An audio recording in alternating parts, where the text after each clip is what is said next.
I started learning to fly in 2013 and it took me 7.5 years to get my PPR licence due to a debilitating fear of flying. I created this channel to show some of my training and what's next for my flying hobby and to prove that it is possible to overcome a phobia. Welcome to the Phobic Flyer YouTube channel. So Tom, you run and own GyroPlaneTrain. I do indeed. So give us a bit of a background of yourself. Well, when I was young, I wanted to join the RAF and they wouldn't have me because my eyesight wasn't good enough. It's good enough for most things, but just not for flying jet fighters. They said you could be a navigator, and I said no, thank you. Probably would love to be a navigator, but unfortunately, when you're young, you can't take rejection. So no, stick that. So I went off and I did foot surgery instead. So I worked in the NHS for a number of years. When I was coming towards retirement, I decided I always wanted to fly. I'd take up flying. And my father was an engineer. And as an engineer, he got a magazine called Mechanics Illustrated. And that had a lot of articles about building gyroplanes. Wow. So I always thought of building one, but I never got around to it. So when I decided to fly, I thought, well, I'll try flying. And I tried out a fixed wing, and the view out of it wasn't great. Tried a flex wing, and it was a bit cold. I tried a helicopter, it was too expensive. And I thought, well, what about a gyroplane? Tried that, it was absolutely wonderful. And that was the sweet spot? It was absolutely wonderful. I just couldn't imagine doing anything else. So I immediately bought one and learned to fly in it. The instructor was very impressed that I was committed enough to buy one in advance, but when he had got an open aircraft and I didn't want to get frozen again. So I bought an enclosed Calidus, beautiful.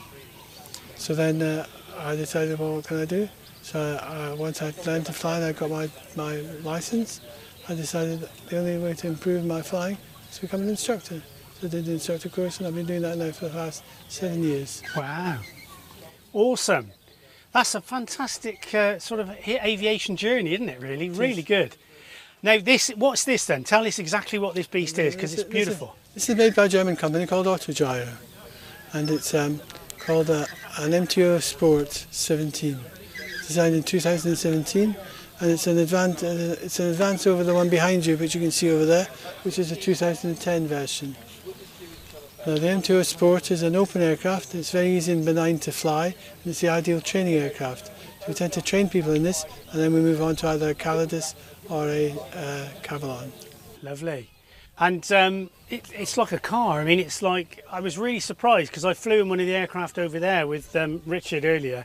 I just couldn't believe the sort of comfort in that, and it's beautiful. I mean, all of these instruments here are very modern, aren't they? They're not like flying a 1970s PA-28. It's beautiful. They're very nice, and the aircraft are beautifully designed, and they're very, very, very well built. Yeah. I could go through the instruments. Yes, please do that. Yeah. So the main flying instruments are the airspeed indicator here. So the top speed of this is, for the VNE is 120 miles an hour. Is it? Yes. It will fly quite happily at 40 as well, 40 miles an hour as well. The altimeter, which is this aircraft rated to 10,000 feet. Yeah. After 10,000 feet you need oxygen, so there's no point going much higher. No. Unless you've got oxygen, of course. Yeah. Then there's a vertical speed indicator showing whether your rate of climb, your rate of descent. Then we've got other secondary rotor speed and engine speed. So this tells you how fast the engine's going. 5,800 is the maximum RPM, and we usually cruise about 5,200, something like that. Then the rotor speed. This aircraft has got a rotor speed of around about 400 RPM while we're flying. How many RPM? 400. Is that all right? Okay, yeah, that's interesting. Great big 8.4 metre rotor. Yeah, it's very big, isn't it? If it was going much faster, it'd be approaching the speed of sound, really. Yeah. So 400 RPM means that the rotor tip is going about 400 miles an hour. Wow. So then, now, the thing about a gyroplane, it's quite different to fly than another aircraft. What you do is with most fixed-wing aircraft, you line up on the runway, you give it a gun, and you hold it down on the ground with the stick fully forward until you're ready to take off, and then you use the stick back and climb into the air. That's because the wing is there, it's already built. Yeah, you got your lift already. Now with a gyroplane, you've got to create the wing before you can fly it. So what you do is you line up at the end of the runway, you engage the pre-rotator, which is this button here, with the stick fully forward and central, and then you press that button, and it engages a clutch. The clutch engages the drive shaft engages the pinion on the rotor, and it spins the rotor up. Ah, okay. You bring that up to about 200, 210 RPM. And that's powered off the Rotax engine at the back? Right off the engine, yes. Okay, cool. Then once you've got 210 RPM of the rotors, it's a case of 1, you disengage the pre-rotator. Then 2 is stick fully back and central. 3 is release the wheel brake, and 4 is add power, steer with your feet and climb, drive, going ahead. Now what you don't want to do is you don't want to go off like a mad thing. No. And try and go crazy, because you're going to try and push more and more air into that rotor. Yeah. So if you go off like a mad thing, it'll be a bit like throwing a parachute behind while you're running, it'll pull you over backwards. Really, will it? Whereas with this, if you do it gently and gradually, it allows you to take off in a nice flat attitude. Yeah, I noticed that with Richard when he sort of went, he almost got out of what would be ground effect in a fixed wing aircraft, and then he sort of gradually lifted up when he was away from the runway, and it was just a beautiful experience. Well, strictly speaking, it's not quite ground effect in the gyroplane, because the air's going up anyway. That's what I could imagine it wouldn't be, yeah. There is a sort of a semi-ground effect. Okay. But, what you get is you need to stay low to the aircraft, because if the engine was to fail, you'll bring it back down again. Yeah. So if you haven't got your airspeed, it would drop like a stone. Yes. Whereas if you've got your airspeed, it's quite manoeuvrable, quite controllable. And can you auto gyrate in a similar way to a helicopter, or is it not the same in that respect? No, you can. This is called an auto gyro or a gyroplane because it's always an auto rotation. Okay. So you don't have to switch or the only clutch you have to release is the pre-rotator. Okay. If you didn't release the pre-rotator, there's the risk as you took off, the aircraft would spin one way as the rotor span the other. Right. Okay. Because it's not powered, that doesn't happen. No. The stick is fully back. Yeah. Keep the stick fully back until the nose starts to get light, and then you ease the stick progressively forward to keep a nice flat attitude. Okay. Once you're in the air, then you got your full power then, and you maintain a flat attitude until you got your airspeed 60 miles an hour on this, and then you can climb away. Okay. Cool. And that's what we did actually in the aircraft over there. Good. So that shows you. Yeah. Shows you remembers what I taught him then. Ah, did you? Yeah. Oh wow, that's awesome. And it's so the controls, that's not like a cyclic in a helicopter, that's more like a yoke or a stick in a fixed wing, is it? It is. I mean, it's a cyclic. So your roll is on your left and right and your pitch is on forward and back, is it? It's cyclic in the extent that it controls all the directions at once. Yeah. But it's not a cyclic in the terms of a helicopter where you're adjusting any pitch of the rotors or anything. No. These are fixed pitch rotors. Okay. That oscillate. If you look up there, you'll see the fixed pitch. What happened is it goes from side to side. Can't show you forward and aft, otherwise we might hit the tail. But when it's spinning at a couple hundred RPM, you bring the stick fully back and the rotors have coned up. As they cone up, they become rigid, and then you can bring the rotor stick back and they will not touch the tail then. Right. If they're floppy, they could. So there's no ailerons on the tail or anything like that? We've got an 8.5 metre diameter disc, which is your entire control surface. Is it? Yeah. So a little bit. If we want to turn left, a little bit of movement to the left, a tiny little bit of movement is enough, and then back to the centre. Wow. Very tight, very small amounts of movement with control this. Very, very responsive. What is your equivalent of a rotate speed then, or does it not work like that? Do you not have to gain? Not really bothered about speed. Okay. Of the aircraft. The airspeed isn't that important, but what's important is the rotor speed. Okay. It'll take off when it takes off. Oh right, okay. If you want an average, about 45, 50 miles an hour it will take off. Will it? But then if the rotor speed wasn't fast enough, you might be in problems. One of the biggest accidents that you can create in a gyroplane is to bull down the runway faster than the rotors cope. Right. Then what happens is, because these are designed to teeter. Yes. As the one rotor's coming up, the advancing rotor, the descending rotor is retreating.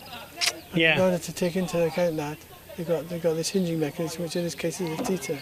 Ah. If you try and put too much air in too quickly, this will come up, that'll come down, it'll hit the teeter stops, and it'll roll the aircraft. Will it? Yeah. And what would you do if that started to happen? How would you get out of that? Immediately reduce power Okay. and put the stick forward. When Juan de la Cerva, the Spanish chap who invented gyroplanes, was in about 1916, 1917, 1918, he was trying to develop an aircraft that wouldn't stall. Because he had lots of friends that crashed and stalled aircraft. Yeah. Which was quite a common problem at the time.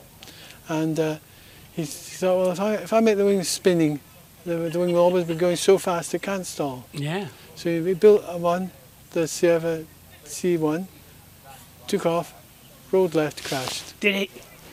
So I built C2, took off, rolled left, crashed. Then I thought, well, before I go in the third one, I'll just have a think about this. So I had to think about it, and he thought, well, all these models fly beautifully, why doesn't the real one? And he thought, well, if I look carefully, I can see that the real one's got a very rigid rotor, whereas the models have got very whippy material. And he looked and he thought, well, hang on, the advancing blade is whipping up, and the retreating blade's whipping down. So what if I put a hinge in? Now, the idea of putting a hinge at the base of your wing seems a bit bonkers. He did that, and lo and behold, it flew perfectly. So that's where the idea of the hinged rotors came in. This is a simplified form of the hinge rotor, developed by a guy called Igor Benson, American, which is called the teetering rotor blade. And so the speed limit of a gyroplane, how fast it can fly, is dependent greatly on how much teetering available. Because once you get to a certain speed, this wing is going up so high, and that wing goes down so it hits the stops, and it will make it roll to the left. Okay. Now, unfortunately, that can happen when you're trying to take off. If you go down the runway too quickly and the rotors aren't going fast enough, it will do the same thing. Really? So it's called retreating blade stall. It can happen on two occasions. One is if you exceed the VNE excessively, with a roll in the air. The other is if when you're taking off, if you're not the rotors are not going fast enough for the airspeed, the same thing will happen. It's quite a straightforward thing to avoid by just not doing it. Yeah. Yeah. The other thing about gyroplanes is they don't like negative G, because the air is going up through the rotor. And if you give negative G, there's a chance that the air will start going down through the rotor, which will slow them up. Okay. Okay, wow. But excellent. It won't stall. It'll drop out of the sky if you fly it slowly enough. Will it? It'll start to descend. How fast, or is it, again, not a speed thing? Or Well, below about 35 miles an hour, you probably haven't got enough power to maintain height. 55? 35. 35, wow, that's slow, isn't it? Depending on the aircraft. Yeah. So it's all a matter of, the faster you fly, the more power you need to overcome the track. Yeah, And the slower you fly, the more power you need in order to overcome the fact that you're not flying fast enough to generate enough lift. Right, it's a bit of a dilemma. But all aircraft are the same. Yes, they are, yeah. Except with some aircraft, if you fly slowly, the wing will drop and you'll crash. So how much, Tom, is an aircraft like this, how much does it cost to buy one of these, and how much does it cost to maintain and fly it? Well, it costs about £75,000 to buy one of these. That's brand new, is it? Brand new. Wow. And then to maintain it will cost about £2,000 a year. Cheaper than a PA-28 anyway. Yes, it's about the same. It's slightly more expensive to run than a microlight. Yes. Cheaper than a certified aircraft. And the wing and the engine on the back, that's a Rotax, is it? This is a Rotax 912 engine. It looks like a 914 because it's got red pots on the... Yeah. But that's only because it's painted to match the gyroplane. To match the colour scheme. There was a turbo button or something that disengaged when we sort of were in the climb out, when we got off the runway and we were... It's not a turbo button. On the ones I've got a turbo, the throttle goes 75% and then it comes to a detent and then you push it forward. Yes, that's what he did, so a turbo light comes on, but there is no turbo button. Okay. So it's not like kit. You know. No, you basically offer the service at GyroPlaneTrain. Train. GyroPlaneTrain. I've got to get it right. It says exactly what it says on the tin. It does. You train people to fly gyroplanes, so it's GyroPlaneTrain. Oh. Spent a whole 5 minutes thinking of that name. Yes, you did well there. You did well there. And so people can give you a ring. They can either go to your website, gyroplanetrain.com, is it? Yeah. Yes, and I'm here most days. The only days I'm not here for sure, I'm not here on a Sunday and I'm not here on a Thursday. Okay. We've only got a couple of things to remember. Yeah. If you can't remember those things, you shouldn't be flying. No. Maybe that's a fair point. But if you were learning, it'd be drummed into you, it'd be second nature. Yeah, fair enough. Oh, so I didn't know anything about flying until somebody taught me. So yeah, really nice, really enjoyable experience. I can recommend this to anybody who wants to get into flying as a different way of doing it. I think it was really, really good. Thank you. Well, that's really great. I tell you, it's been really fantastic. I'll have to make sure I don't bang my head on here. But really appreciate you taking the time out, and thank you for letting me use your internet today. No problem at all. Really appreciate it as well. Without you, we wouldn't be doing this, to be honest. So thank you. Okay, my pleasure. Excellent. Thank you, Tom. See you soon. Nice one.